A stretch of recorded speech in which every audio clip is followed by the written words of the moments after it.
هذه فيها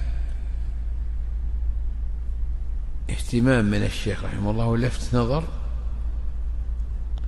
لأمور والله أعلم.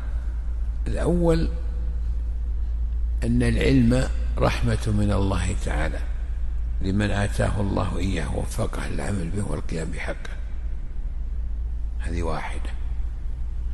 الثانية أن الله تعالى لا يعطي هذا العلم إلا رحيم، لأن العلم ليس كثرة الحفظ، ولكن العلم الفقه والخشية.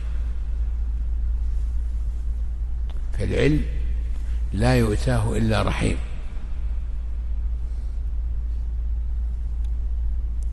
والثالثة التنبيه من الشيخ رحمه الله وإيانا لطلاب العلم في زمانه وبعد زمانه أن العلم رحم بين أهله، ينبغي أن يتواصلوا به ويتراحموا به.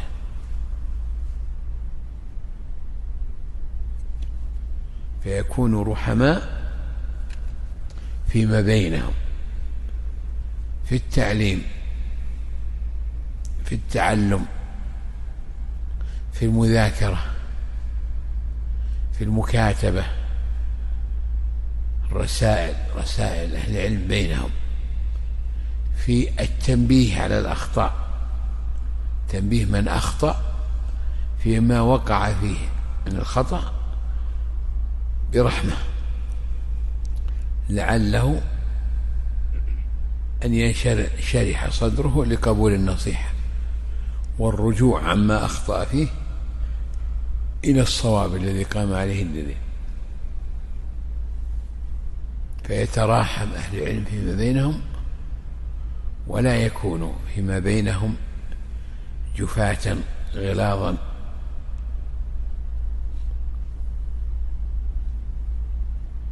يتبدى من خلال بيانهم أو مناقشتهم أو ردهم شيء من الغمط أو الكبر أو سوء الظن والحكم على النيات، بل يكون برفق ولطف ورحمة وحنية وإشعار لمن ينبه بالشفقة عليه.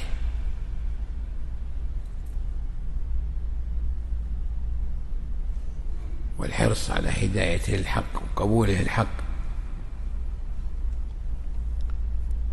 وكذلك إن العالم يرحم بعلمه عامة المسلمين خصوصا وعامة الخلق عموما، أنه يحرص بكل ما يستطيع أن يقبل منه العلم من غير مخالفة للشرع والكتاب والسنة وهدي السلف الصالح من الأمة. ما يكون فيه مداهنة، لكن يكون فيه مداراة ومقاربة ونصيحة والدعاء بينه وبين الله عز وجل أن يهبه من الناس آذانا صاغية وقلوبا واعية حتى يقبلوا منه ويكونون في موازينه، فتثقل موازينه عند الله تعالى وترتفع درجته ورتبته في الدنيا والآخرة، فضل من الله ومنه. بل الله يمن عليكم وأن هداكم للإيمان إن كنتم صادقين.